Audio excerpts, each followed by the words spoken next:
Hello, mighty retirees.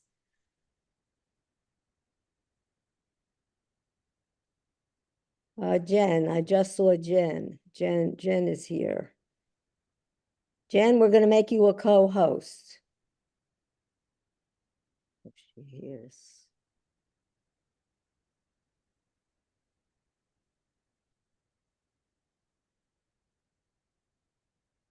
Hi, everybody. We have almost 200 people registered for this meeting. We're going to wait a couple more minutes and then we'll get started. You can see the agenda on your screen.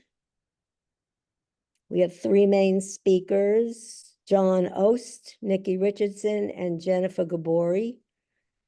And then we'll hear a few minutes from Debbie Bell and Michael Foley, who have some updates. And then we'll do updates and announcements. I have 102. What do you have, Diane? I have 102. Okay.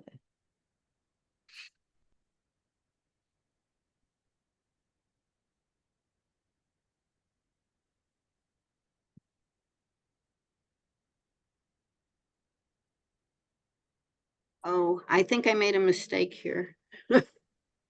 Where? Okay. I think some people weren't able to start their video, but I think I fixed that. Okay.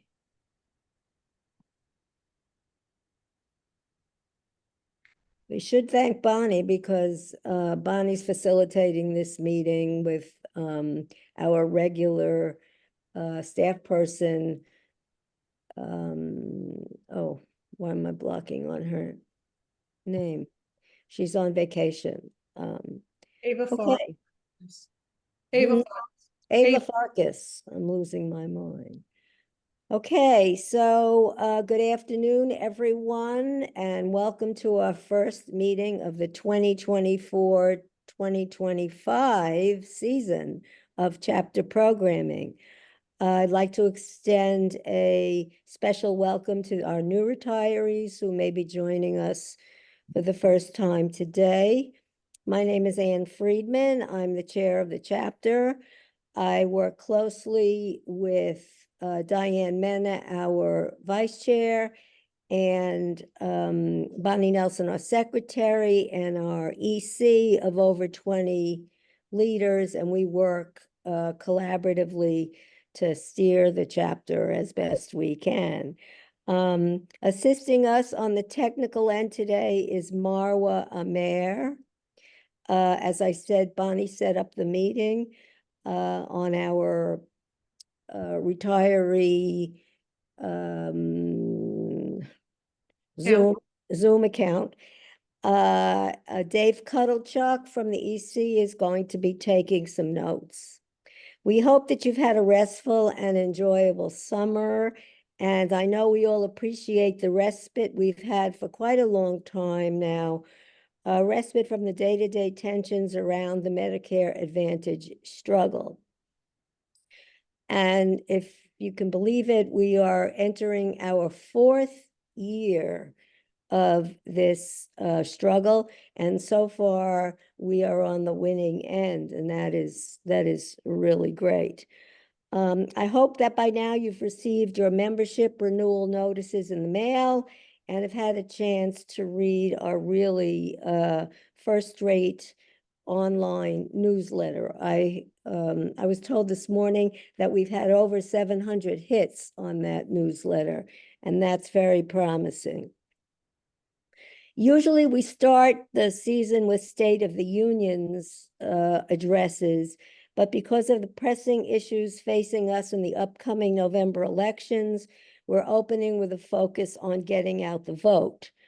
You know that our political work is funded not by dues, but by money contributed to the Vote Cope operation, which is centered in our state affiliate, NYSET. Those of you savvy from prior election campaigns understand that getting out the vote is essential in winning elections. This November, our union, as usual, follows the guidance of our national and statewide affiliates, AFT and NYSET, in supporting the Harris-Walz ticket and many Democrats in down ballot races. If you're like me and many, many, many others, you are really worried about this upcoming election. We also know that the best cure for worrying is to do something. In my household, this means writing postcards to voters in swing states. For others, it may be making phone calls or going door to door to campaign. Today, we will hear from 3 union leaders about what get out the vote operations you can plug into in the less than 2 months left until Election Day. Now, you're probably going to hear and see in the chat a number of web links that you can go to. Don't panic if you can't get everything down.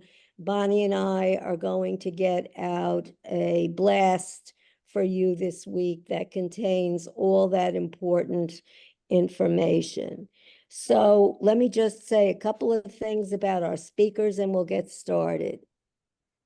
John Ost is political director of AFT, overseeing AFT's political operations, including electoral programs. And prior to that, he worked on 3 presidential campaigns. Nikki Richardson, you may remember from last fall, she was with us a year ago. Nikki joined NYSET in early 2015 after spending 8 years in the private sector representing hotel, restaurant, and gaming workers. She's an accomplished organizer and has several years of experience in advocacy, negotiations, coalition building, and community engagement. While she has held many roles at NYSET, she currently serves as its political director. In her free time, Nikki spends time with her wife, Patricia, and their 2 children, Joey and Daniel. And finally, Jen, who's so busy, she couldn't send me a detailed bio. Jen Gabori is our new first vice president. I don't know if Jen is still chairing the Hunter chapter, and she's still chairing the Hunter chapter, and she's also taking on a leadership role in the Ledge Committee, so she is super busy. So we're going to hear from John, Nikki, and then Jen, about 15 to 20 minutes each, and then we'll open up for Q&A. So John, you're on. Thank you, Ann. Hello, everybody. I'm going to start sharing my screen, make sure I get this part going, and then we'll go from here. Everybody, can we see that okay? Yes. Great. So first of all, let me thank everyone here for the work that you do. Look, I've been at the AFT now. I didn't want to date myself, but I've been at the AFT since 1997. I started when Al Shanker was president and worked with Sandy Feldman, Ed McElroy, and now Randy. And one thing I've learned in the political operation of AFT is New York, and those that are coming out of New York are the basis, the foundation of much of our political strength and activity. And beyond that, retirees are really the backbone of everything that we do. Sure, active members are engaging as well, but retirees, folks who have actually spent decades building the union and put us in position to actually become the political force that we are. So I want to thank you very much and want you to know that that isn't lost on me. So as I go here, just one sort of disclaimer. You may hear me use the words us, them, referring to Democrats, Republicans, and I apologize, but you know, at the state level, local level, there you get the Democratic Republican split. There might be ability more moderate policies where there people may be able to find common ground. At the national level, that has become increasingly rare, certainly exceptional when it does occur. And so forgive me if I use a shorthand here, if I say us and them, meaning Democrats and Republicans. Well, let me start with this. Right now, if you look at the polling, the presidential election, where we are, this is an average of the polls. Basically, Kamala Harris is up by 1.4% nationally. Now, take a look at where it was July 21st when Biden withdrew. We were down, probably 5 or 6 points. So it's a tremendous swing. But, and I know all of us felt that energy when Kamala got in the race and it shifted. But basically all that means now is it's a dead heat. It is an absolute dead heat. And remember that popular vote doesn't mean anything. Total vote does not mean anything. It is the electoral college that we'll talk about in a little bit here. I think Democrats have won 5 of the last 6 popular votes, and yet have only served 3 terms. So it's just something to be cognizant of. So let me further that point. If you think about from 2020, since redistricting and reapportionment, there has been a net gain of 2 electoral votes to Republican held states, effectively giving the Republicans a +2 advantage from where they were.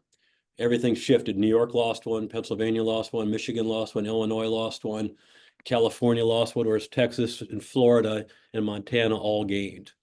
And North Carolina is a possible gain for us as well. So let's take a look at the electoral map projections for 2024. This is as of July. It's actually as of September as well. You need 270 electoral votes to become president. And just want to underscore how tight this is.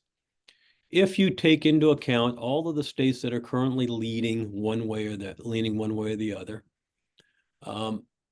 effectively Democrats are at 226 electoral votes, and Republicans are at 235, meaning Republicans have to gain 35 electoral votes for Donald Trump to become president. Kamala Harris needs to collect 44. Now, if you add Wisconsin, Michigan, and Pennsylvania, those are the 3 top toss-up states. If you add those up, you have exactly 44 electoral votes. That means Kamala Harris, given current state of affairs, not including Nevada, Arizona, Georgia, but if it's just Wisconsin, Michigan, and Pennsylvania, she would have the exact number of electoral votes. So basically that's saying that the margin of error is very slim. Nevada, Arizona, and Georgia historically have skewed more Republican, North Carolina as well.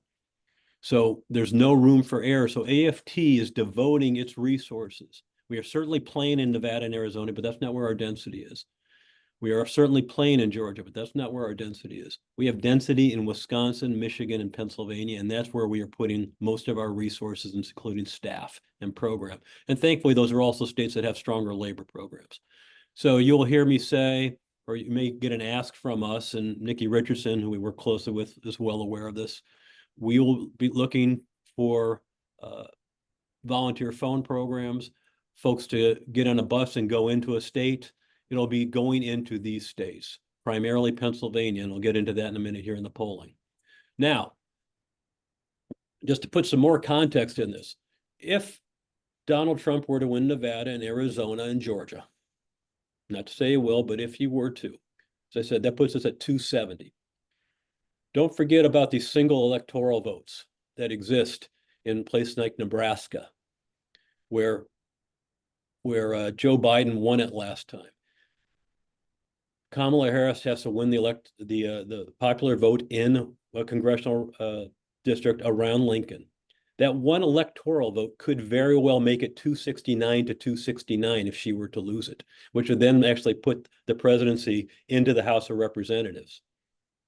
And for those who aren't aware how it works out, if there were to be a tie, each state gets 1 vote. And as you look at that map, the amount of red, the number of states would skew towards Donald Trump and the Republicans. So every one of these electoral votes is going to matter, including the one up in Maine, which also, you see the little red and blue squares up there in the box, which underscore that there is a congressional district. They actually divvy up their electoral votes, not as an aggregate in the state, but actually by congressional district as well. So long story short, doesn't matter what the popular vote is. We could run up 30, 40-point margins in places like California, 20-point margins, 10-point margins in places like New York. Trump may want run them up in other places like Alabama, Mississippi, Texas. Doesn't matter. Comes down to about 6 states. All right. If we were to win Georgia, that obviously would change the dynamics quite a bit, and possibly Nevada, but those are probably stronger Trump states than we would like. So looking at the polling right now, national poll, Harris +2. I think folks may have seen the New York Siena poll, that New York Times Siena poll that came out that had Trump actually +1 or 2. If you look at the polling leader right now, and you see by states, Wisconsin, Michigan, Pennsylvania, if that holds, Harris wins. But if you look at the polling and how much they were off or missed in 22 or 20, in 22, Harris would have a bigger margin because looks like she would probably carry Nevada and North Carolina. But if it's like off as much as it was in 20, given how close the race is right now, all of these states could potentially still go for Trump. Long story short is, we don't know which way it's going. It's going to be a dogfight. It's going to come down to probably a few thousand votes in some key states. Okay.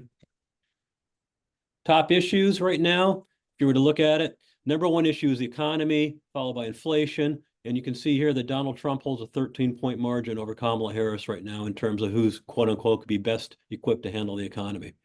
Comes to reproductive rights and abortion, Kamala Harris has a much stronger position. She's running much stronger among women than she is among men, and conversely, Trump is running much stronger among men and less strong among women. Immigration, Donald Trump is seen to be doing better, protecting democracy. Kamala Harris is. So a lot of it's just going to depend on where those independent or undecided voters are concerned. And right now, they seem to be more concerned about the economy and inflation. Now, what I put about is that Kamala Harris is running about 5 or 6 points better than Biden was. And so she's actually closing the gap a little bit on economic issues. So I think the debate tomorrow night could go a long ways in closing some of this and raising other issues. All right. So the other piece here, let's talk United States Senate. Obviously, we want to win the White House. Ideally, if we were to win the White House, we'd have a trifecta, Senate and House. If we do not win the White House, we need to get at least one of the chambers. Otherwise, Donald Trump would have a trifecta. And right now, the Democrats have essentially a 1-seat margin. If we were, West Virginia is essentially lost. Joe Manchin's not running. Donald Trump probably won the state by 30. Democrats don't have a strong candidate. So Democrats have a 1-seat margin. If you lose 1 seat, it becomes a 50-50 Senate. Whoever wins the White House then controls the Senate through the vice presidency. All right. Now, looking at this map, just tells you how daunting this task is for Democrats. Democrats have 7 incumbent seats right now that are either lean Democrat or toss-ups. Tight. Got to win all of those. Otherwise, Republicans win the Senate. Okay. In places like Ohio, where you have Sherrod Brown, that's a state, and if folks saw the polling, but Donald Trump is up 10 points in Ohio. He's only up 4 and 5 in Texas and Florida. That tells you which way it's going. So we are also devoting a lot of our resources here. Good news, there's overlap here. Michigan, Pennsylvania, Wisconsin, Arizona, Nevada, those are all presidential battlegrounds. And we have good position there. And all these candidates are actually doing better than Kamala Harris or Joe Biden were. So there's a great chance. But you see Montana in there. That is a tough one. That is a tough Senate race. John Tester is an amazing candidate, amazing senator, but we have to try to win that. If we're able to hold that, can hold the Senate if we win the White House. Excuse me. And then maybe Florida and Texas could break, maybe, but right now I would not count on it, which gets us to this, the other important piece, United States House.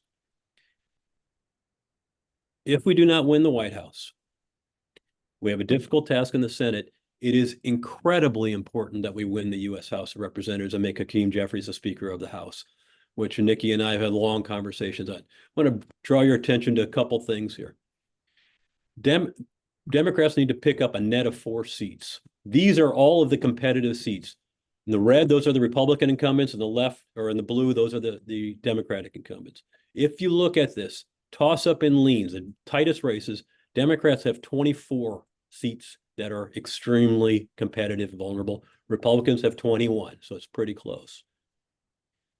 But I've circled there in red those seats that are in New York. New York State, if we hold everything, has enough congressional races to give the control of the House of Representatives to the Democrats and Speaker Hakeem Jeffries. Now, obviously, we don't want to just rely on New York. We got a lot more to be focusing on.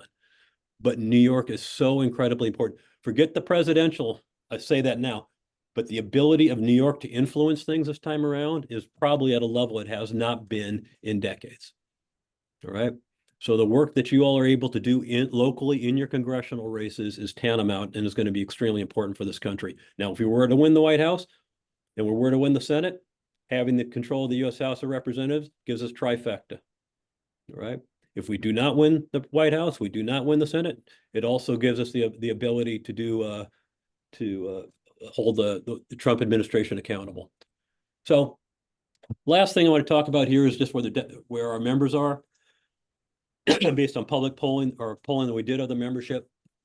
These are the top issues: prices, cost of living, public education, democracy, voting rights, healthcare, immigration, abortion.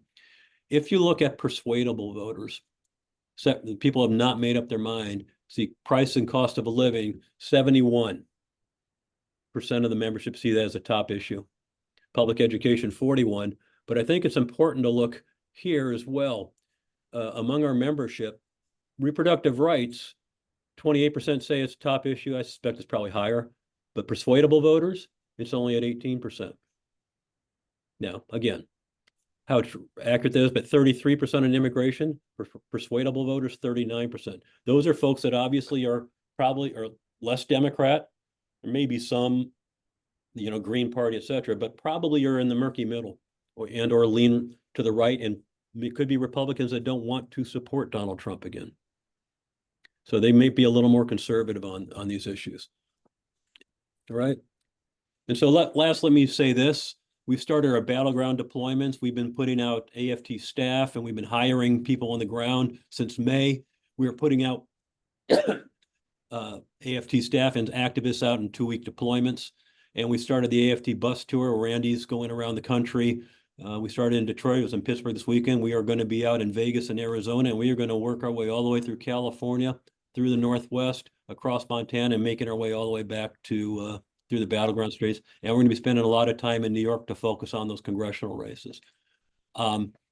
Tomorrow night, we have a virtual debate watch party. I know that UFT and I think other New York affiliates are having a debate watch party, but please join us if you like. It's a great opportunity to engage with folks, but also monitor the debate. Randy will join us, and I can after this, I'll drop a RSVP link into the chat. So I'm not sure I did on time there, but that's my presentation as of right now. If there's any questions, or if you want to take them at the end, Dan, either way. I think we'll take them at the end. If that's okay with you, John, you can stick around. Thank you very, very much. That is certainly a reality check that many of us may have not needed, but it's a reality check. So next is Nikki. Maybe you can talk about what we need to do in the state. Melissa Carson. Yeah, I'm just going to share my screen really quickly. Okay. Let me see if I can figure this out. Nope. What are you trying to do? Maybe we can help. Do you see the common ground over chaos, or do you see my notes? No, I think, well, we definitely see common ground over chaos and maybe a little bit of notes, but I can't read them. I see your calendar reminders, Nikki. We're good. Okay, great. Thanks, John. So hi, everyone. My name is Nikki Richardson. I'm NYSET's political director, and I have the privilege of going after John Ost, who hopefully sufficiently scared you about the state of the nation. I spent about a week with John at the DNC and have never felt more panicked and more inspired at the same time. So hopefully he had the same impact on you today. The real thing that I want to talk to folks about today is John just laid out a map to how we are going to win all of the things. And the thing that I want to make sure that folks understand is that you have the ability to do that right here in New York. There are a lot of really exciting opportunities to do work on behalf of the Harris and Walz ticket in neighboring states, but we have a really important job right here in New York State to be part of taking back these congressional seats that were lost 2 cycles ago. And the way that NYSET is thinking about doing this is we've launched this campaign called Common Ground Over Chaos. You're going to hear us talking a lot about this on our social media channels. You'll hear us talking a lot about this at volunteer events. The impetus for this is that it came out of this time and this moment where we were all sitting around and we're thinking like, gosh, I really miss those days back when George Bush was president, right? When we could like disagree with each other, but we didn't need to hate each other. And we've gotten to a point in politics where 33% of people have said that they have ended a relationship with someone in their immediate family over politics. So we were looking at what we're hearing from our members, and people were like, I don't want to hear the same rhetoric over and over again. I don't want this to be about Democrats. I don't want this to be about Republicans. And so we looked at our endorsements this cycle in a lens of how can we endorse a slate of people that are going to be able to go to Washington and disagree with each other better. And what we did as a way to kick this campaign off is we traveled around the state and we went to all of the what I'm affectionately referring to as the battleground districts in New York, which is comical because New York is never a battleground for anything, but we matter so much this year. And we had all of the candidates that we've supported in these 7 battleground districts sign a pledge to basically agree to go to Washington and be the adults in the room and be able to engage in bipartisan solutions, to be able to be transparent and accountable to their constituencies, to focus on collaborating over being confrontational, and at the end of the day, strengthening our democratic institutions. So this small tour started on Long Island, where we were joined by John Avalon, Laura Gillen, and Tom Suozzi. All 3 of them I will talk about in a minute. We then went to the Hudson Valley, where we were joined by Pat Ryan and Mondaire Jones. And then I was actually in central New York, bringing up the rear in Syracuse with John Mannion and with Josh Riley. So I'm going to talk a little bit about our competitive congressional races. This is just another picture of our members signing our really blown up pledge to disagree with each other better. The first race I want to talk about is out on Long Island, the very, very tip of the island. So if there's anyone here from Suffolk County that wants to do something right in their backyard, we got you. The NYSET supported a man named John Avalon in opposition to the incumbent Nick LaLota. You probably recognize John. He was a political analyst and an anchor at CNN. He also wrote a bunch of, he was the managing director and content editor for the Daily Beast, which is an online news source. So he's running here against Nick LaLota. This is probably the toughest of all of the races to win, of all the ones that we're going to be talking about today. But one of the really incredible things about this race is that many of these races are going to be decided by several thousand votes, very small numbers on the competitives. NYSET has 47,000 members in this district. So we have almost 50,000 NYSET members, members of the UFT, members of the PSC that we can be communicating with about why John Avalon is a better choice for our members than Nick LaLota. And then moving over here, we have a defensive race. Many of you may remember a day in February when it was very, very snowy and there was a special election. And one of the results of the snowstorm was we got to elect this guy, Tom Suozzi, back to Congress. So this is another district where NYSET has almost 50,000 members. We have about 47,000 members. And Tom is running to defend his seat. It has pieces of the Bronx. So if you're in the city, this is a great opportunity for you to just hop a train to the Bronx, because we'll be doing a lot of deployment out of that part of the state. And then it's also right on the Queens border for folks that are in Queens that might want to shoot over to Nassau County to help give us a hand here to reelect Tom Suozzi. Our third competitive race is again on Long Island. So Long Island is busy this year. This woman her name is Laura Gillen, and she's running against Anthony D'Esposito. This seat is really, really unique because it is the most Democratic House seat in the nation that's currently represented by a Republican. So this is of all of the mathematical, statistical likely seats for us to pick up, this is the one that everyone is talking about right now. This is where the bulk of our Long Island resources are going to be focused this cycle because this is going to be such a close race. Again, NYSET has a lot of influence in this race. We have about 33,000 members that we can be communicating with, that we'll be sending postcards to, that we'll be doing phone calls for, we'll be doing door knocks for. So this is another really great opportunity to get involved right in your backyard.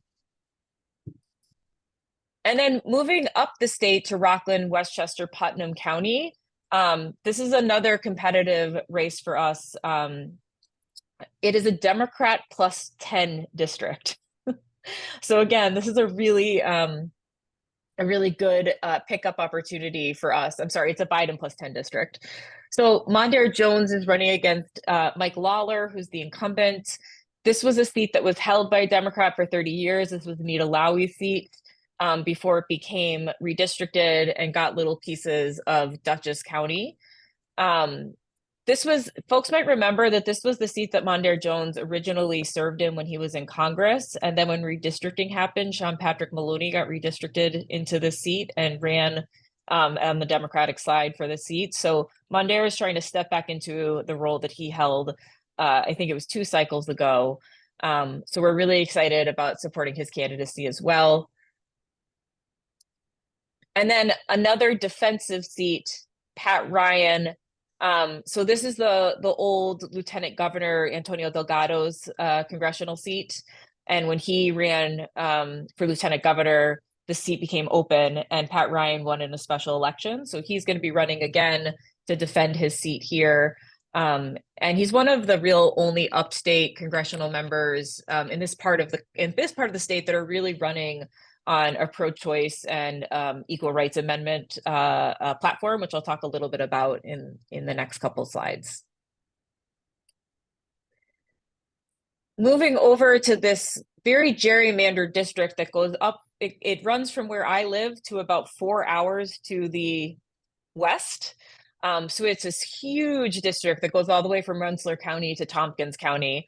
And we're going to be supporting this candidate, Josh Riley, who is running against Mike Molinaro. Josh ran against Mike Molinaro 2 years ago, and he lost by just 1%. So he is back at it for a rematch. Lives in Ithaca with his wife and beautiful child, who he brings to events with him. So we are really hitting the campaign trail hard for him and excited about hopefully electing him as well. And then the last race I want to talk about, which if you've been on a call with me at any point in the past 5 years, you've heard me talk about this guy, John Mannion, because he's one of my favorite human beings on the planet. He was a NYSET local president of West Genesee Teachers Association, and he came to one of our trainings about how to be an effective door knocker and to go and knock on doors and have conversations with other NYSET members about the value of their union. And from that experience, he felt called to go into public service and ran for state senate with NYSET support. Unfortunately, was not successful his first time, won his second time by 17 votes and became NYSET's champion in the state senate. And now we are moments away, days away, in fact, from sending John to Congress to be an educator in the halls of power in Washington. And I'm just so excited about this campaign. Things are looking really good. It's a strong Democratic district. And I think that John is going to be successful on election day. The other electoral thing I want to make sure you know is happening in New York is something that you'll hear called Proposition 1. What Proposition 1 is it's an amendment to the Constitution to codify equal rights for all New Yorkers. It would protect women's health care, including abortion, close loopholes in the state constitution so that all people can have legal protections against discrimination. NYSET, I'm really proud to say, was one of the first unions to sign on to the steering committee to the Equal Rights Amendment. And all of the messaging that we'll be doing electorally, both in our phone banking and our door knocking, as well as in our mail, is going to also be encouraging our members to vote yes on the Equal Rights Amendment this year when they get their ballot. So lots going on. What can you do, and how can you be helpful? The first thing I'm going to say is that we have an activity for everyone. So if you are deeply engaged in this work and you want to give up the next 56 days, 57 days to do political work, we will find something for you to do. If you've never done this work before in your life and you want to make a difference, but you're so scared about where to start, I promise we will find you something that is not super intimidating, that you'll be able to accomplish. I'm going to put a QR code up on the screen, and I will also drop into the chat a link to the website of where you can sign up to just say that you are interested in volunteering this year. We will be hosting a bunch of phone banks along with the PSC, where the PSC traditionally calls its own members in these swing states and has conversation PSC member to PSC member. And then when we've completed that list, we do all of the NYSET members in the district as well. So our organizer on the ground, Jeremy Parkin, is already talking to the leadership at the PSC about pulling those things together. So we'll make sure we get you the information on that. You can make phone calls. You can participate in one of our weekend door knocking activities. We're going to be door knocking every Saturday from now until Election Day at 10 o'clock in the morning, from various staging locations around New York City and around Long Island. We're also going to be doing a letter writing campaign, a postcard campaign to targeted voters in our own membership. Like John was talking about, these folks that are Republicans that don't want to vote for Trump or undecided, or in this, I like to call it the squishy middle. One of the things that we found to be very effective is them getting a handwritten postcard from another member of their union telling them why they're supporting a particular candidate. So we'll be doing that around the state for all of the competitive congressional races. And then, of course, we'll also be doing our normal advocacy on behalf of state assembly and state Senate candidates. If you follow the QR code, and again, I'll put this in the chat when I'm done sharing my screen, it will also bring you to the list of all of NYSET's endorsements. So it's a nice little handy bookmark for you to be able to see what other endorsements NYSET's made across the state. I talked really fast, but I had to make up some time from my friend John Ost. You did a great job, Nikki. So there's something for everybody, and that's good. That's good to know. Are you done for now? Okay, great. All right, Jennifer Gabori, where are you? I'm right here. All right, Jen, take it away. Okay, so I don't have slides, so I just put a bunch of chat links in the chat, and I will make sure that chapter coordinators have those links to be able to send back out to you. Some of this overlaps with what Nikki just covered, and it's such a privilege to be here. I know a lot of you. I'm Jen Gabori. I teach at Hunter College, but right now for 3 years, I'm on loan as the vice president of the PSC CUNY. And I also saw some of you at the meeting we had a couple weeks ago for the legislative committee, covering pieces of this work. And some of what I want to do is cover the feedback and work that we've done since that meeting, as well as bring everybody together around the PSC work. I'll just start by saying I teach in a gender studies program, but I'm a political scientist, so I love today. Today's a great day.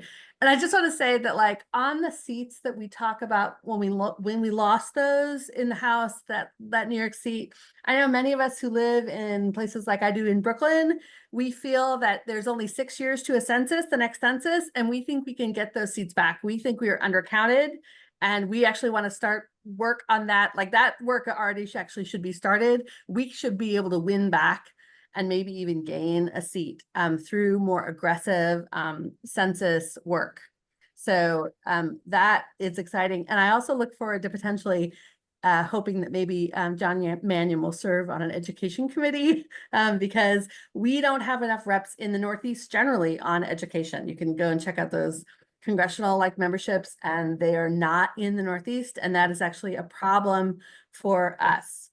I want to highlight some of the things that I put into the chat. The first link is like what Nikki shared with the QR code. It's our PSC general sign up. And you can also put things in the notes that you are interested in, including like postcards or I want to go somewhere. Like you can tell us things about what you would like. And Sam Lewis and I will follow up with you along with our Ledge team.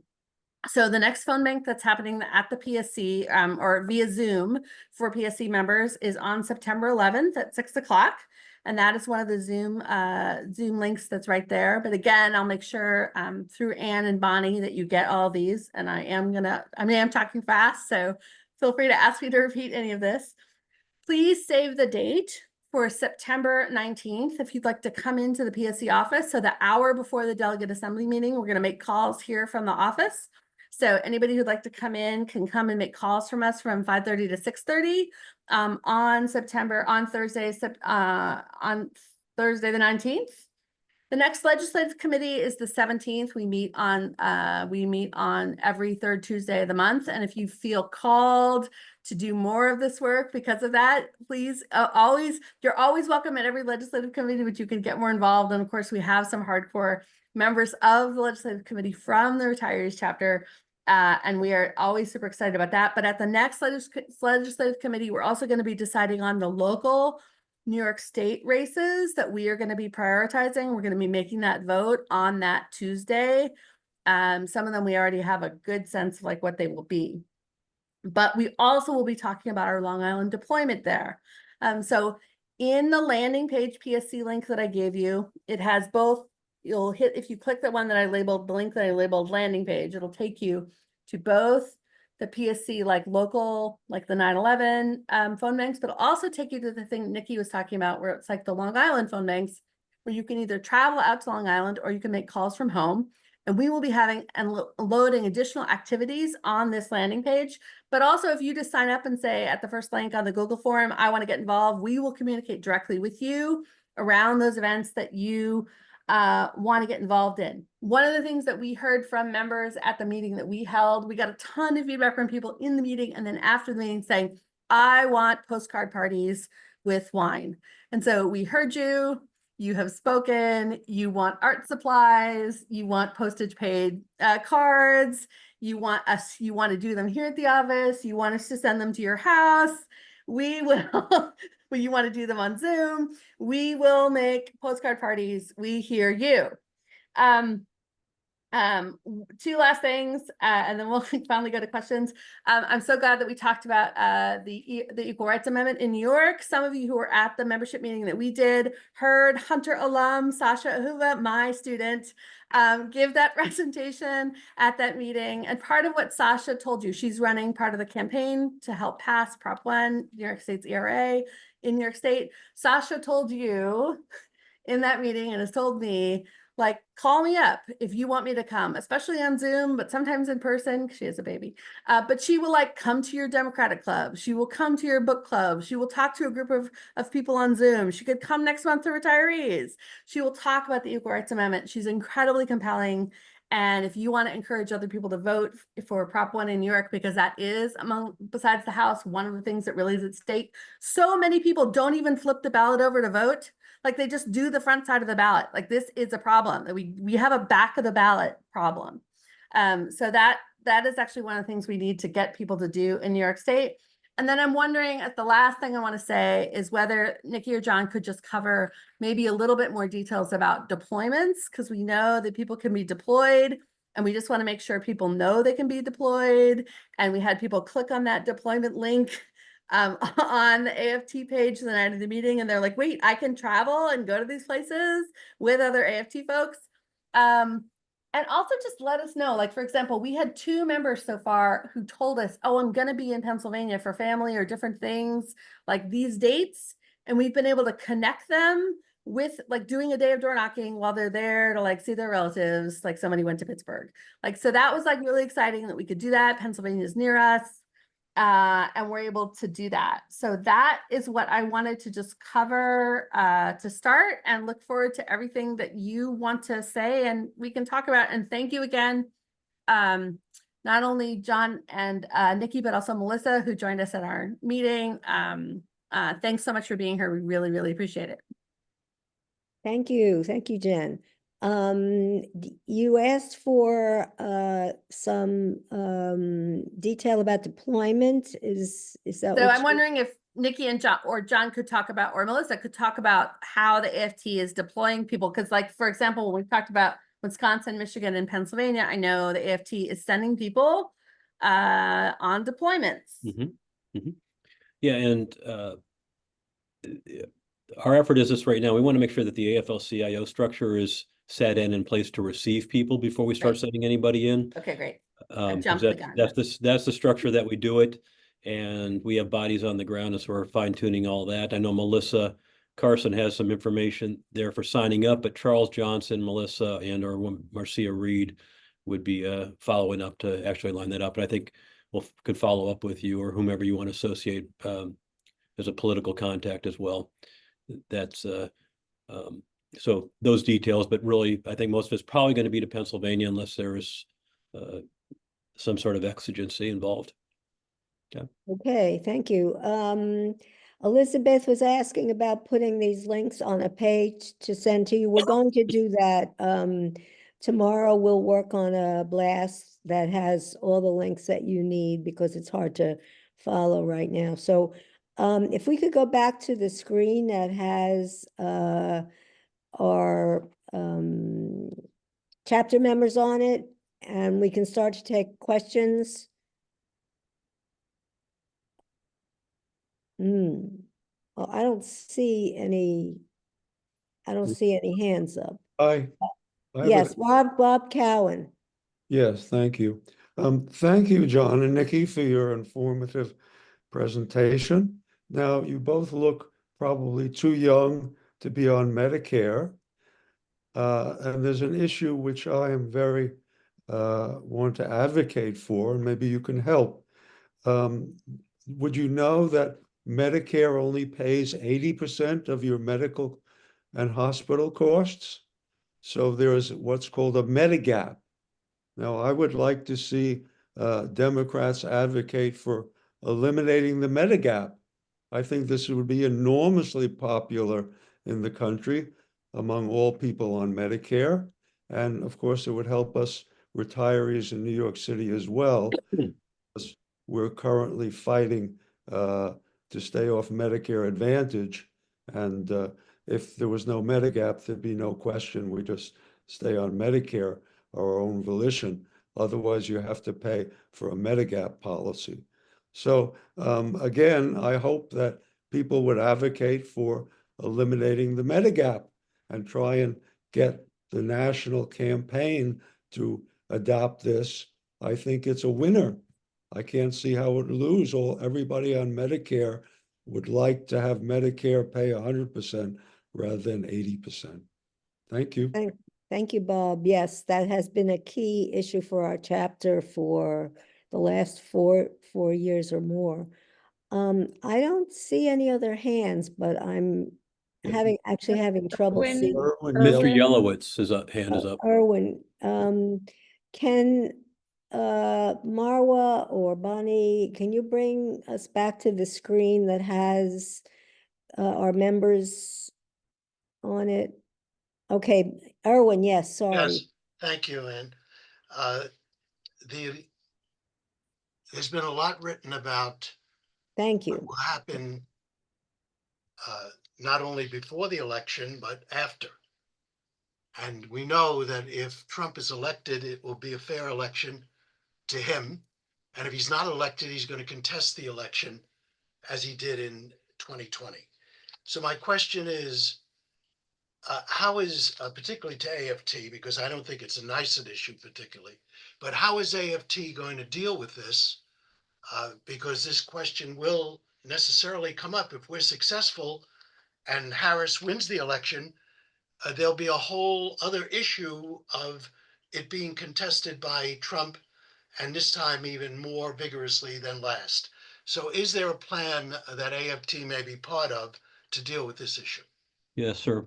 And I like your point. It's not just before the election, it's going to be after and the fight that occurs afterwards as well. Now we are working closely with some partners. We are including Eric Holder's group to make sure that we have folks on the ground for protect the right to vote, then afterwards to make sure the votes are actually counted properly and as well. But we are going to be putting out a call as well. Traditionally, what we've done, when we get about a month out, we'll start trying to line up lawyers as well that can possibly go out into the field, into some of these locations and be prepared. And we're also lining up labor attorneys, labor-friendly attorneys that can also tie into any sort of post-election in-state activity where it is more important that we have people that actually license in a particular state, such as Pennsylvania, Georgia, North Carolina. Now, certainly the good news is on this, a lot more Democratic governors and secretaries of state in some of these battleground states than we had last time. But you are correct. I think he's already said that he's basically, if he were to lose, it would only be because that somehow a system was corrupt. So he's already laid the predicate, and it's time to actually believe him after his first 5 years or 6 years or 8 years, or whatever the hell it's been. So I appreciate that. Yes, okay, thank you, John. All right, I see Nancy, and then Dave, did you change your mind? Nancy and then Dave, I thought I saw Dave's hand. Yes, you did. Hey, thanks for these great presentations. You scared the life out of all of us. And you are inspiring us to move forward. So thank you for that. I'm wondering locally, particularly on Long Island, we and UFT, as you said, Nikki, have a lot of members there. It would seem to me ideal if we could have certain days, like every Saturday until the election or something, where either buses go out or cars go out, or some way of like really structuring it so we're out there in great numbers. Those two seats, or at least Laura Gillen's, sounds like we can be doing something there. And also for Mondaire Jones. We must have a lot of members who live in those two districts, and it seems that those are the ones that we should really be taking responsibility for in the PSC and the UFT. So I don't know what that I think that's a great idea to have a PSC contingency, or even just have one day out of the month be this is the day that all the PSC members are going to come together and show their strength. I can connect with Jen on the specifics of all of the things that are already planned, so you can fold into something else. But I would generally say for door knocking, it's every Saturday at 10 o'clock in the morning. And then NYSIT is hosting phone banks every Tuesday and every Thursday from our regional office as well. So Jen and I can be in touch about coordinating our coordination. Thank you. I see Joan Greenbaum in her beautiful soft collar.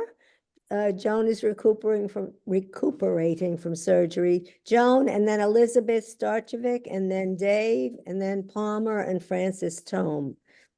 Thanks to the three speakers with rapid speech, but tons of information that I know I will follow up on. And just to follow up with Nancy, I'm in the 17th New York district. So that is Mondaire Jones. And ready to go with anybody who is. Maybe not door knocking yet. Two issues. One is that Robert Cohen spoke earlier about the Medigap, but for us, it's a very big issue that people are being forced into Medicare so-called Advantage, and that costs the government more money and being taken off of Medicare. And so we would like to press that issue. And if you've done vetting with candidates, including that issue, hopefully we'd like to know. And then the last thing is, because we're a Zoom meeting, yay, and have 130 participants, we're well beyond New York State. So comments about that, please, in wrapping up. Thank you.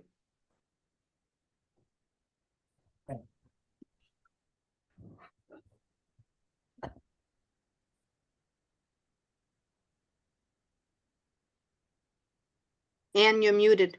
Yeah, I'm mute because somebody just came in the house and is making noise. Elizabeth, how are you? Thank you very much. I too appreciate the the presentations. And I also want to say, as I said in the chat, it was great to see. I was told that the retirees had a good presence at the Labor Day parade, and it was great to see people in the Labor Day parade. And sometimes I'd like to see more of us, but I know that that's also a political discussion. But I want to go to very, very basic. Nikki's talking about common ground. And I just want to hear one line on what's being said to people to help them get to common ground, if possible. I know it's a big topic, but it's also a topic that has broken up a lot of families and broken up a lot of friendships. And therefore, even though we may think we are in sync ideologically, we also need some language and some style to put it forward. So if it's not the whole place to do this, but at least a line or two. Sure. The way that our president talks about this is we can disagree with each other without hating each other. And I think that that's really the premise of the Common Ground Over Chaos campaign, is there are things that all politicians agree on, like funding schools. Everybody wants to fund public schools. We have to convince them to fund public higher ed, but everyone wants to fund public K through 12 schools. I don't agree. There's a way that we can find unifying issues that we can actually make some real progress in our nation without constantly fighting with each other and being in this state of stalemate and gridlock, which is where we find ourselves now. Okay, thank you. Dave. Yeah. And I just want to apologize. I have a 2:00 meeting, and I know that John Okay. Ost does as well, so we might have to jump off. If there are questions for either of us that don't get answered, feel free to shoot John and I an email, and we'll be happy to answer them electronically. Okay, well, then let me thank you both very much for taking time out of this busy schedules that you have. And we will do that, Nikki and John. So thank you so much. I apologize. It's a lot going on. Appreciate your There's a time. lot going on, and Lots hopefully- of things with buses. and hopefully everybody on this call and the people that we can call will be doing something, as our speakers told us. There's something for everybody. You don't have to travel out west. Yes, ma'am. You don't even have to travel to Pennsylvania, though that sounds very exciting. And Jen is our local contact. So you'll be hearing from us and we'll be hearing from you. So next I see. Here, you called me. I didn't get Oh, it. yes, I'm sorry, Okay, Dave. that's My okay, mouse no ran problem. away with me. Jen, I would like to do my work, mostly phone banking, through the PSC. Great. Could you put online, or Mara put online her URL so we can be in touch with her and try to figure out, how we can link up and do things through the PSC? Yes, for sure. So the most important link that I will re-put into the chat, I also just put my email there. Okay, But is this sign up one, and then indicate what you'd like to do in the notes. okay, Here you go. And then put it there. But Dave, I'm also making a note to follow up with you. yeah, But we are going to be doing phone banking member to member. We have the September 11th phone bank set up. We're going to phone bank before the delegate assembly to PSC members. And then we're going to have lots of other time. We're going to have lots and lots okay, of other good, dates. good, Okay. thanks. Lots I'll of be there. lots of I'll be there. opportunities to phone call. Okay. Okay, thank you, Jen. Thank you, Dave. Francis, home? Yes, I found John's presentation very comprehensive and informative. And the map that he had put up of the electoral map with voter projections, is it possible for us to get that in an email? We can ask him, he's gone, but Bonnie, can you make a note of that? Please? Sure. Thank you. Thank you. Okay. Thank you, Francis. Glenn Kissick? Yeah, I recently listened to a long interview with two leaders of the uncommitted movement. They got, 300,000 votes in a number of key states. And, they mentioned that 72% of Democrats want a cessation of weapons sent to Israel during the war. And yet that is not Harris's position. And as people here know, a representative of the uncommitted movement, a Palestinian speaker, was denied a speaking spot at the convention. And so my question is, how in this, this very important issue, how do we get the Democratic leadership in line with the majority of the Democratic voters? Good question. Paige, how are you? Well, thank you. Hi. This was fascinating, and I think that Glenn's question is good, but unfortunately, I think that's not our situation right now. I mean, I think we need to be doing both, right? That kind of thing. I think voter registration is important as well. And I think the studies show that the young people who register are really likely to vote. So I think that's something that we could be taking part in as well. And I have a question about the phone banking. I've done it in the past, and it's very frustrating. I don't know. I mean, it seems to me maybe postcards are more effective, and I just want some thoughts on that. I mean, the phone banking, people hang up, everything has a little bit of frustrating. Yeah. And everything, and every single thing is important, and that's what the data shows. Like the data shows that phone banking for GeoTV really matters. For example, that's what the data shows us. So, I totally agree with you. We also learned that, like, I want to tell you, if there's bad weather, or like, for example, last year when there was smoke, right, in this fire race, I've never reached so many people by phone in my entire life as the phone banking I did that evening. So if we happen to have a phone bank scheduled, or I actually feel like I want to watch the weather and then schedule phone banks, but right. But I totally hear you about that. Yeah. I think we have to do all of these things, and the truth is that if you phone bank for a couple hours and you reach like 5 to 7 people, that's often considered successful. And it is, and the same is true as if you door knock. Yeah. So, yeah. Yeah. No, I mean, I'm glad to hear that. And I've signed up to go do phone banking in Long Island for, I think it's really important. Yeah. I mean, we really wouldn't be doing it if it weren't, and spending this much effort doing it if we think it didn't have meaningful returns in those districts. I live in a swing district in Brooklyn, and we win by a couple hundred votes every time, and it definitely matters. Right. Yeah, I mean, I'm doing postcards. I don't know if you can see them.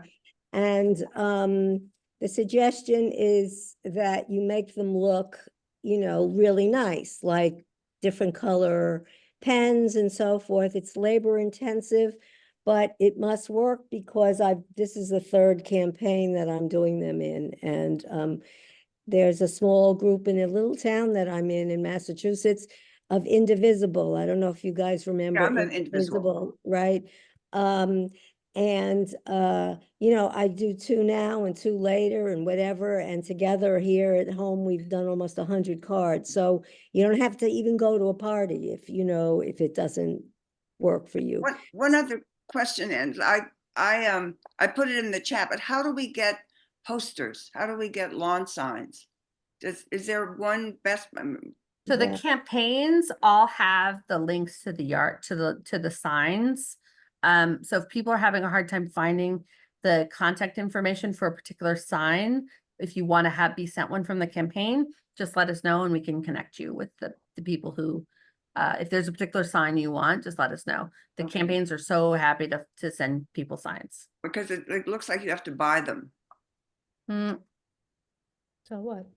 Maybe for the presidential race, if they're sending them, they may ask to cover them, but there's also other ways to access signs locally, so we can tap into some of that local sign connection too. Great, thanks. Yeah. Okay. Thanks. Thank you, Paige. I'll put that down on my list. Okay, I don't see any other hands. John and Nikki are off to another meeting. Jen, I know how busy you are, and you're welcome to stay for the rest of our meeting. I am going to go prep for the math meeting tonight. So if you just can't get enough of sitting and being on Zoom today, remember. So we are having a meeting on our contract negotiations that's happening tonight. Right. Tonight at Okay. 6:30. All right. I'm going to go prep Okay. for that. Thank you Okay. guys so much. Really love you, retirees chapter. Thank And you. thanks so much. And I'm happy to come back again before the election. Thank you again for hearing us. And we are going to get all the information out. A bunch of you direct message me. I'm already getting some emails about postcarding parties and everything else. Thanks Okay, again. great.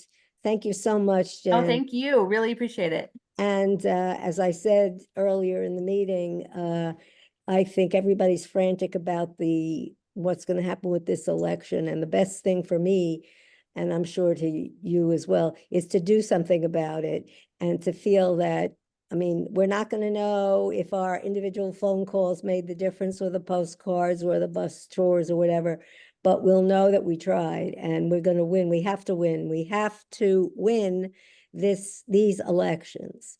So we're going to move on to the next part of our agenda. Debbie Bell has joined us, I think, is going to give us a quick update on what's going on with the lawsuits. And then Michael Foley. Okay, I thought we were gonna have Michael Foley first. That's fine. Oh, okay, so we're having Michael Foley. Michael Foley has Fine by me. has some information about COVID shots and treatments, I think. And we're always happy to have you, Michael. So thank you. So what do you have to say? Happy to be here. Thank you, Ann. Hey, everybody. I'm Mike Foley from the PSC Community Welfare Fund. As you know, we handle your supplementary benefits, your drug, dental, hearing, and vision benefits. Appreciate the opportunity to be here to talk quickly about vaccines. Flu season's coming up. It's been a rough summer for COVID. And I just want to remind everyone the process around vaccine coverage. Most of everyone on the call today are over 65 and you're retirees. So keep in mind that your COVID vaccine, your flu vaccine, and your pneumonia vaccine are covered by Medicare. So you should have your Medicare card with you when you go to the pharmacist. When you get to the counter, show that Medicare card and those vaccines should be fully covered. For your RSV vaccine, your shingles vaccine, and your Tdap vaccine, you want to show your CVS SilverScript card. I know this is difficult to sort of navigate at times, and it's hard to keep track of which cards to keep. Just make sure those cards are in your purse or in your wallet, and just keep bringing them out and showing the pharmacist the card until one works. But essentially, that's how it is with COVID, flu, pneumonia, RSV, shingles, and Tdap. It's a mix of either your Medicare card or your SilverScript card.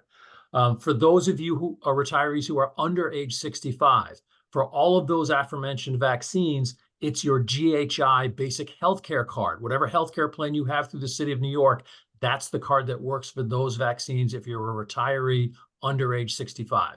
So keep that in mind as well. Let's talk about Paxlovid a little bit. Paxlovid, as you know, is the only FDA drug that's approved for treatment for COVID. Hopefully no one's had to deal with this over the summer, but many of us have. Paxlovid, you'll find, is not covered by the welfare fund formulary, the CVS formulary, and that's due to an arrangement that the federal government struck with the manufacturer, Pfizer, to provide Paxlovid at little to no cost through a program called PAXS. If you need Paxlovid, time is of the essence because it's most effective within 5 days of a diagnosis. Please access our website, or I can put in the chat the process of obtaining what's called a PAXS card. You either call Pfizer or you download the card. You have to fill out a little information on the application, and you bring that card and a prescription to any pharmacy, and you should be able to get a course of Paxlovid for treatment of COVID. I've spoken to a lot of you over the past many months. The PAXS program is not perfect. There's trouble with it. I've been hearing from a lot of folks that they can't get more than one course.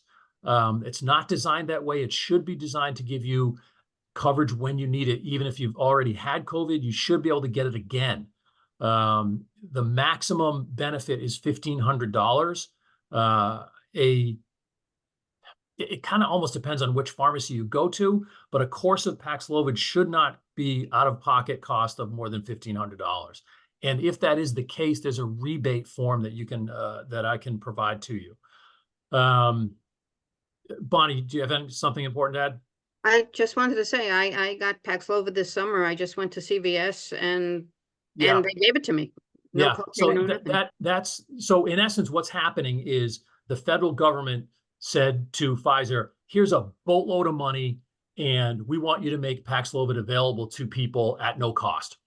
It meant that a lot of doctors' offices and a lot of pharmacists ended up with a large stockpile of Paxlovid. And if you were lucky enough, in other words, if you were lucky enough to walk into a doctor's office or a pharmacy with a supply of Paxlovid right behind the counter, they just handed it to you. And that was the best bet. That was the ideal situation. And Bonnie, I'm glad you experienced that. At this point, though, those stockpiles have probably run dry at this point. So I don't think any of us would be as lucky as Bonnie at this point, unless someone can tell me different. But essentially, you know, the PAXS card is basically, it allows Pfizer to get a record of you asking for Paxlovid so they can then tell the federal government, we want to be reimbursed for this person's course of Paxlovid, in essence. Elizabeth, question. Unmute, Elizabeth. Take your time. Marwa, can you unmute Elizabeth Starchevic, please? I did. Elizabeth, you should be able to unmute. There you go. I wonder if anybody's gotten, I got a note from Sloan Kettering talking about their relationship to what is now called Anthem, which was Blue Cross Blue Shield. And I'm trying to understand whether that implies that there will be difficulties in asking for support on the secondary insurance or not. Sloan Kettering says as of January that they may, I mean, they use, excuse me, the word may not be part of the Blue Cross Blue Shield network in New York in 2025. So is there something that I can do or should be concerned about? Because it certainly seems concerning. Yeah, Elizabeth, I've heard from a lot of members who received that very letter. It sounds scary, and it probably is. Bonnie, Debbie, do you have anything specific? I just am sort of aware of what's happening. I don't have any direct role. Debbie Bell. If Debbie's I can, hospital prices, hospitals are seeking to charge more to insurance providers. Insurance providers charge more to employers like the city, but the hospitals and the insurance providers squabble when they renew the contract. This has happened over the past 4 years. This has happened in 3 cases. New York Presbyterian was having a fight with Aetna. Someone, Mount Sinai was having a fight with somebody. So while they're in the course of negotiating these contracts, the hospitals, to put pressure on the insurance companies, send out these scary letters. 99% of the time, by the time the current contract runs out, a new contract has been negotiated. So we do not expect, Barbara Kress and I have been sort of monitoring this. We are the health consultants for the PSC. We do not expect this to be a problem, but we'll keep you informed. If we're only September, if by November they really haven't worked out a contract, then there may be a problem. But based on past history, there shouldn't be. Thank you. Isn't it the case that since Medicare has negotiated the rates for Medicare, if you're on Medicare, traditional Medicare, there should be no issue? I mean, Medicare pays the hospital, and then, Anthem will pay whatever the the 20, But definitely. whatever they're supposed to pay according to the Medicare rules. Well, let's hope so. I mean, because for people who've gotten that letter, it's unsettling. Okay, any other questions for? Thank you. Or, I'm sorry, Michael, did you finish your? Basically, I really just wanted to emphasize the vaccine issue right now because, you know, we're moving into fall, and I hope everyone is up to speed on that. Again, I just put my name, I put my number in the chat. I put the website in the chat. Call me if anything comes up in the meantime. And I hope everyone stays happy and healthy as we move into fall. Thank you. Stephanie Michael. McGregor has a question. Oh, Stephanie. Yes, hi. When I had COVID before, I was unable to take Paxlovid because it was counterindicated for some of the other Sure. medications I take. Yeah. It starts with a B. I just don't remember it right this second. Is that covered under the same?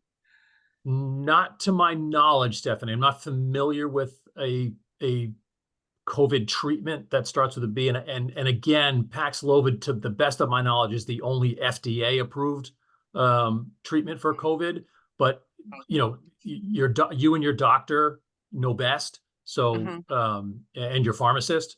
But I am, you know, the PAXS program is unique to Paxlovid. Okay. Okay, thank you All right. very much, Michael. Thank you.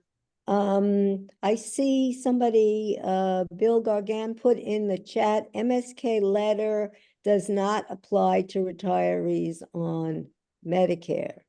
So, I don't know where you got your information, William, but I think I'm sure it's pretty reliable. Okay, so. Oh, Myra, I'm sorry, Myra had a good question in the chat just about, can you use your CVS SilverScript card at another pharmacy? Yeah, SilverScript is a Medicare-based kind of drug benefit for retirees, so that should work at other pharmacies as well. Okay, thank you, Michael. Gloria Paulus has a question. Yeah, I can't seem to see the hands. Hi, Gloria? Hi, Gloria. Hi, I'm in the under 65 group. I didn't get Okay. the letter about 2025. Does that apply to us as well? 2025? They said something's changing in 2025 for Anthem. I heard the lady just ask a question. Oh. I think the letters were sent to, it involves Memorial Sloan Kettering in particular. So I suspect what Memorial Sloan Kettering did was to send letters to former patients in their system. And therefore, if you've never been a patient at Memorial Sloan Kettering, you would not have received a letter. I have never did not receive a letter. Okay. All right, thank you, Michael. You're always very accessible. And Oh, my pleasure. Just give me a call if anything comes up. Okay. Actually, William Gargan, quick question. Yeah. William. Bill Gargan. I see your hand, Bill. I don't see your face. And all right, maybe we can come back. Let's hear from Debbie next. All right. And I've got to drop off. Thanks, everybody. Okay, thank you. Have a great fall. We'll talk soon. Be well. Debbie. Yes, I'm here to report on the status of retiree healthcare coverage, which has not changed. The news for the moment is that your coverage will not change. Medicare or pre-Medicare will not change before the end of this calendar year. That's before the end of 2024. The one development since we met last regards copays for retirees in senior care. So if you are on Medicare and senior care is your supplemental health insurance, going back a couple of years, based on a lawsuit filed by the Municipal Retirees Organization, Judge Frank ruled that senior care could not charge copays to retirees. Apparently, the basis of that ruling was that there was no contract between the City of New York and senior care stating that copays could be charged. So what has happened since that initial ruling is that senior care and the City of New York have renegotiated their contract to allow copays to be paid. So the city went back to Judge Frank and said, please end your stay on copays. And Judge Frank agreed. So copays are now legitimate for Medicare retirees on senior care. I have heard informally from the city that it is likely that copays will be reinstated starting January 1st of 2025. Went on the city website this morning, the employee benefits website, did not see anything to that effect. Instead, just the old language. But I assume that it being the beginning of the fall season, they haven't updated their website. I will be speaking to the health benefits manager at the city of New York this week, so I will get clarification on this. But I think you can, if you're in senior care, you can expect copays starting January 1 of 2025. Before I take questions, I don't have that much more to report, so I'll just get through the report. I also understand that the Municipal Retirees Organization is not intending to appeal Judge Frank's ruling to eliminate the stay. Then there are two other lawsuits that affect Medicare retiree health care. In one, again, Judge Frank ruled that the city could not force Medicare retirees into the Aetna Medicare Advantage plan. As most of you know, the New York State Appellate Court upheld that ruling in a very strong, unanimous decision. Apparently, the city is, or not apparently, but the city is appealing the appellate court decision to the New York State Court of Appeals, which is the highest court. And papers have been submitted, but no date for oral arguments has been scheduled. And since we've become a little more familiar with how the delays in the court system, I'm confident that that means that even if the Court of Appeals rules differently, nothing will change before the end of 2024. In the second case, which is one that's been going on much longer and has been at the Court of Appeals longer, and that's the case that the Municipal Retirees Organization brought, arguing that the city cannot charge retirees co-premiums if those amounts are lower than the HIP HMO rate. That case is sitting in the Court of Appeals. Again, papers have been submitted, but no oral arguments have been scheduled.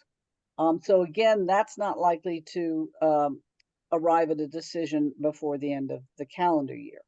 The final point is that the negotiations between the New York City and the Municipal Labor Committee concerning a new health plan for active employees and pre-Medicare retirees, pre-65 retirees, those discussions are in a bit of a standoff.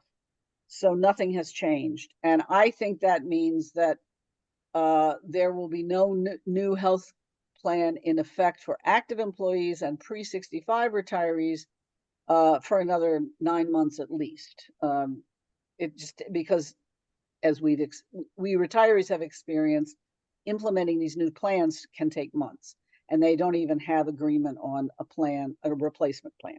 So that's my report. I'm happy to answer questions. Thank you, Debbie. Elizabeth? Marwa, can you unmute Elizabeth, please? Elizabeth Starkovich.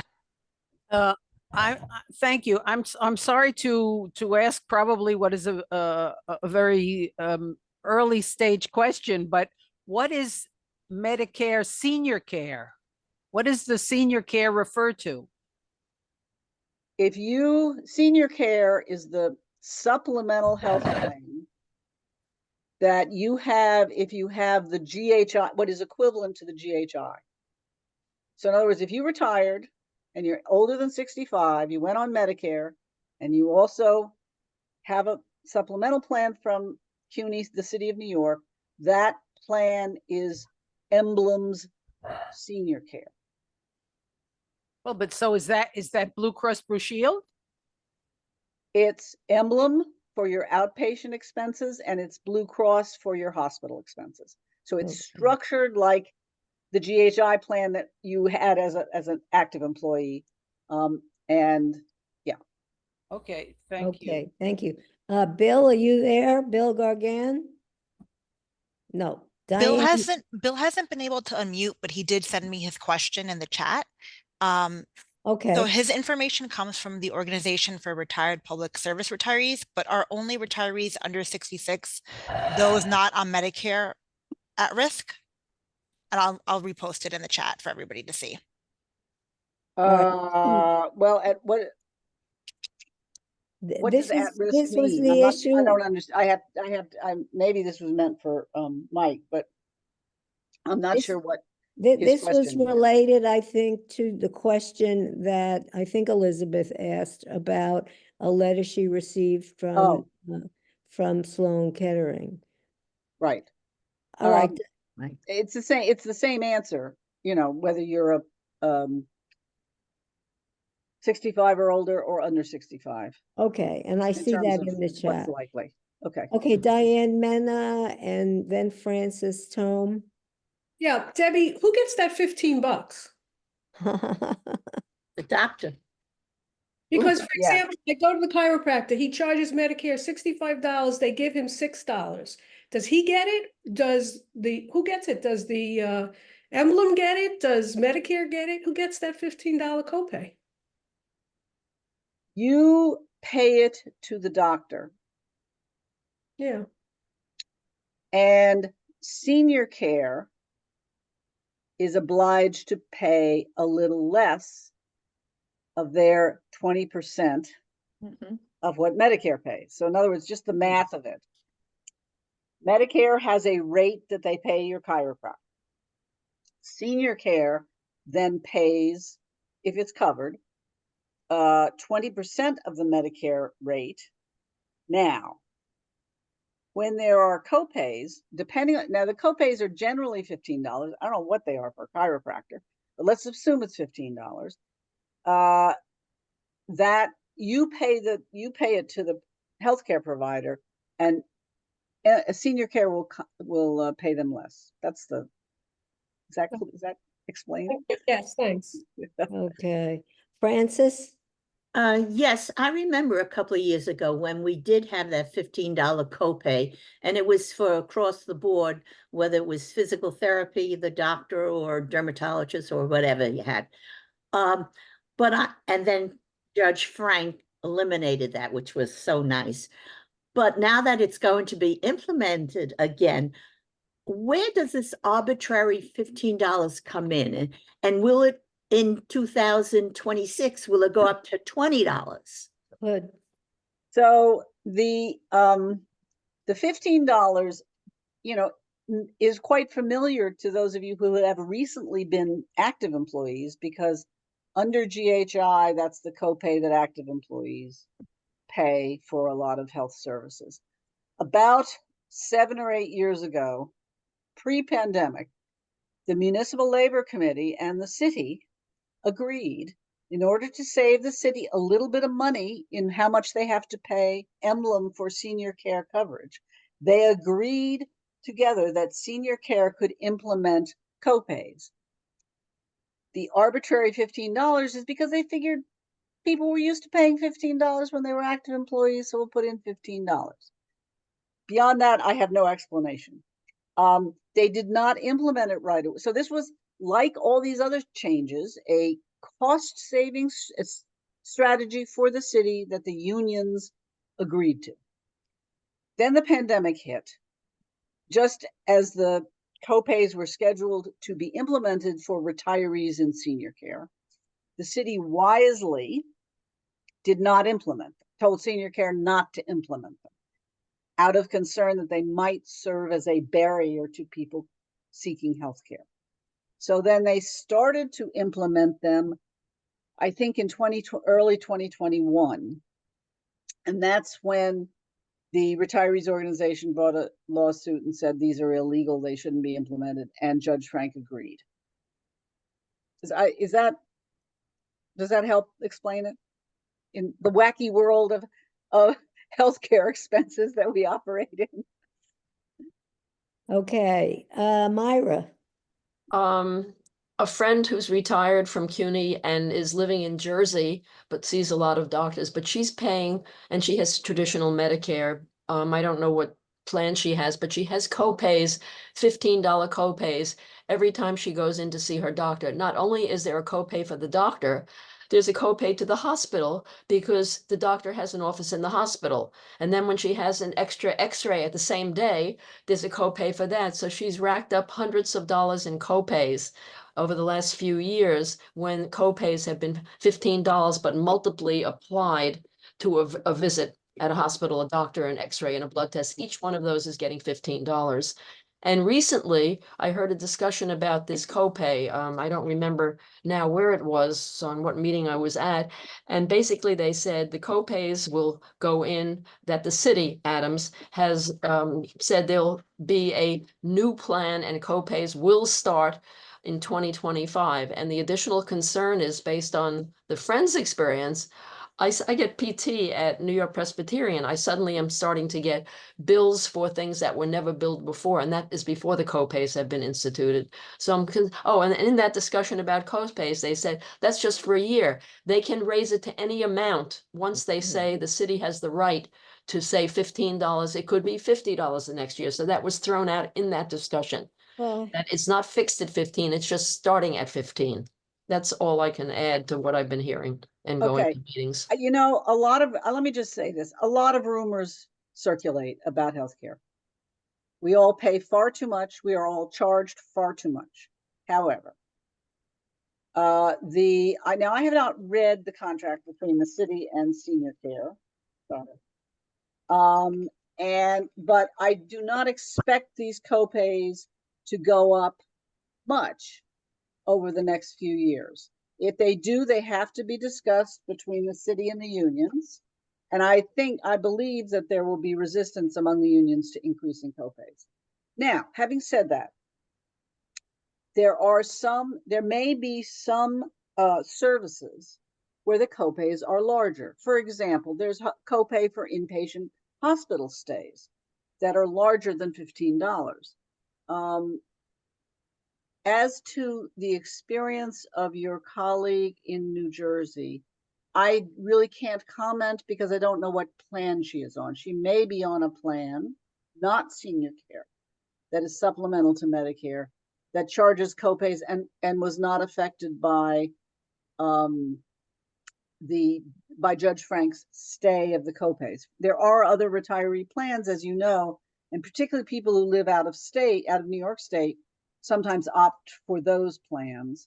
And some of those plans already had copays in effect.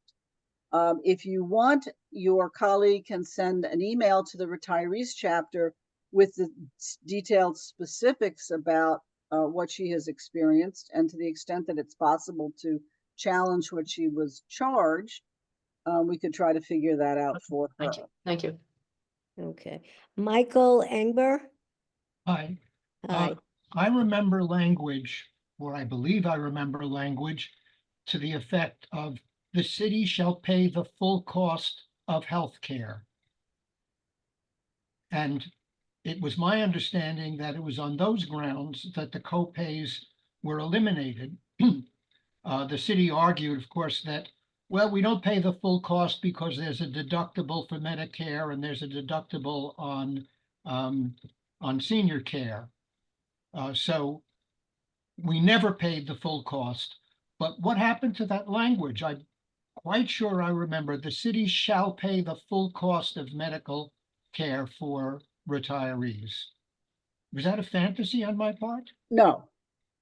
Again, a lot of words have gone back and forth. And there is language that says that. I believe, I'm not a lawyer, maybe you're a lawyer, but I'm not a lawyer. I believe that in this particular lawsuit, the Municipal Retirees Organization's lawyers made an array of arguments, and that may have been one of them. I believe that the decisive argument in the mind of Judge Frank, which motivated him to implement the stay, was the lack of a contract. And therefore, when a contract was put into place, he felt he could be responsive to the city's appeal to lift the stay. I don't know that I haven't fully read the legal briefs, so I beyond that I'm not sure I could answer. Maybe Bonnie looks like she may have. Yeah, my understanding is that the stay was implemented by Judge Frank because there was no contract language allowing the co-pays, but that the case itself, which will turn on the language about the city's supposed to pay everything, that has not yet been argued. So while we're waiting for that to be argued, probably before Judge Frank, I assume, the city is allowed to charge us the co-pays. If they argue the case and Judge Frank finds against us, they'll continue charging co-pays. If he finds for us, they'll stop and appeal and all that stuff. So Bonnie's point is that the underlying lawsuit was never ruled on. He merely ruled on one aspect, whereby he implemented the stay. Right. That's why, and I've reached out to the Municipal Retirees Organization lawyers to figure out where all this stands. Some of you may be active in the organization. I'll try to find out more, but at the moment, there's not an appeal of the stay. Whether the argumentation around the original lawsuit is now being scheduled, I don't know, but I will try to find out. Thank you. Okay. Thank you, Debbie. Thanks, Bonnie. Veronica? Yes, a couple of years ago, I had to have hand therapy. And at that time, I had to pay $15 copay for every visit. And it went on for a long time, for about half a year, 6 months, because it was an extensive damage that my hand suffered.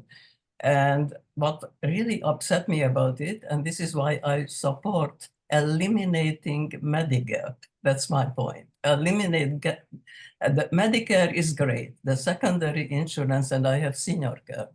The secondary insurance is really bad. Emblem pays so little for their 20%. So I paid 16% of the 20% I calculated with my $15 copay each time. So Emblem had to pay like 4-point-some%, and I paid the majority, which to me seemed totally ridiculous. So our healthcare system is a major mess. I lived in two other countries where healthcare was free. We really should, if we support as a union anything, let's support Medicare for all. That's my very strong recommendation. Okay, Veronica. Cindy, welcome to the retiree chapter. Hi. Hi. A very interesting meeting. Thank you for organizing this. I have a question. I'm new to the retiree group, and I went on Medicare, and I don't really understand how the benefits with Medicare and the Medigap work. And I was hoping that I could find out who to speak to get more information about how the plan that I have, whether I need to have a gap or not. Does that make sense, that question? Yes, right now you don't need to have a gap. You need to have a plan. When you retired, the college should have given you a set of paperwork, one of which was to make sure you applied for Medicare, which you have to do. They don't do that for you. But the second of which was to choose a supplemental plan, which is, I mean, the term Medigap isn't really used in the city retiree healthcare lingo, although basically what the supplemental plan is a Medigap plan. But so if you were on GHI as an active employee, senior care is the extension of that. That is Emblem for your outpatient care, Blue Cross for your inpatient care. That the paperwork to enroll you in that should have been part of your retirement paperwork. And the way it works, simplistically articulated, is Medicare sets a rate for every healthcare service. It's often much less than the doctor or hospital would bill. And senior care pays the provider, so Medicare then pays the provider that rate, assuming the provider accepts Medicare. So one of the things you need to do as you proceed with your own healthcare is double check that your doctors and other healthcare providers accept Medicare. If they accept Medicare, Medicare pays them the set rate, and then senior care pays 20% of that set rate. And as Veronica was noting, sometimes 20% of that set rate is $10, and you're paying it, you know, and then when you have to pay a $15 copay, somehow that just doesn't seem like right. But anyway, that's simplistically put, that's the way it works. And then as Mike Foley was saying earlier, you should have also been given paperwork to enroll as a retiree in the PSC CUNY Welfare Fund, through which you get your drug coverage, vision, hearing, and dental, much like you did as an active employee, but the drug coverage is through a slightly different structure. So you get a different card, the CVS Silver Script card, and it's somewhat different coverage because it's a Medicare Part D plan. I would also remind everybody that when you get your letter from the Social Security Administration in November telling you what your benefits are going to be for the year 2025, your Social Security benefits, what will be deducted for Medicare Part B, and what will be deducted for IRMA if you have to pay it, keep that letter, particularly if you're paying IRMA, because you will need that letter to claim your IRMA reimbursement. For those of you who've been around the track on IRMA, you'll know what I'm talking about. Just keep those letters from Social Security. But if you're not getting Social Security, you have to pay that up front and then get reimbursed through IRMA, correct? Yeah. You have to pay that up front and then get reimbursed first for Medicare Part B and then separately for IRMA. Okay, well, thank you, Debbie. Also, always accessible and very knowledgeable. We appreciate you. We do. Don't be modest. I think we have a few announcements, and then we'll call it a day. Bonnie, do you want to tell us about the demo and the petition? Some of you know about this already. Yes, some of you may have already heard that there's a petition going around to ask Mayor Adams to stop his appeal and stop trying to take away our traditional Medicare. There's also a demonstration scheduled for September 30th for the same thing. Our issues have rather gone national, and people realize that what New York City retirees have done here is the beginning of a wave of revolt against the attempt by former employers to take away traditional Medicare and force people into Medicare Advantage. So this petition and this demonstration is endorsed by ACT UP New York, Be a Hero, Citizen Action New York, New York City Organization of Public Service Retirees, New York Statewide Senior Action Council, Physicians for a National Health Program, and Physicians for a National Health Program New York Metro Chapter, among others. So I will drop the links in for places where you can sign the petition and sign up to go to the demonstration. Again, the demonstration is on September 30th at 11 a.m. at City Hall. That's where it starts. But we will, again, as Ann said, we will be sending out an email blast this week, and we'll be sure to put all this information in there for you, so don't panic if you can't get it now. Okay, great. Diane, did you have an announcement? I don't remember. No, I was just wanted to remind people to pay their dues, and if you didn't get this bill, then just go onto the PSC website, and you can easily pay it through the website. Just Right. follow the link. And we're asking people to pay dues by October 1st. Yeah. I will, my announcement is about the next meeting, which is October the 7th. That's when we'll have our State of the Unions meeting. We'll have Ruth Milkman, who many of you have heard before, is a national expert on the State of the Unions nationwide. James Davis will talk to us about the PSC, and we're going to meet, we have a new executive director. Her name is Malini Kadambi. She's going to come to that meeting and we'll get to talk with her for a few minutes. And I'll give a little wrap about what the year 23-24 was like for our chapter. Are there any other announcements? If you missed the Turning the Page newsletter, our newsletter, you could just, again, access that through the PSC website. They're all there, actually. All the back issues are there. Yeah, and then this new one, this online one is spectacular. I mean, it looks spectacular, it reads spectacular, and we have to thank for that Diane. And I see Mary Ann Peta is here, Dave Cuddlechuck. We have a great committee, Joan Greenbaum, working on the newsletter. So with that, let me thank Dave for taking the notes, all of our speakers, Marwa for the technical end, and I hope that we all, if not already, will find something to do to make a difference in the November election. I don't have to say again how crucial that is. So we'll see you at, well, some of you tonight. There's a mass meeting. Did you just want to say something about that, Marwa? Retirees, we want to support our in-service colleagues.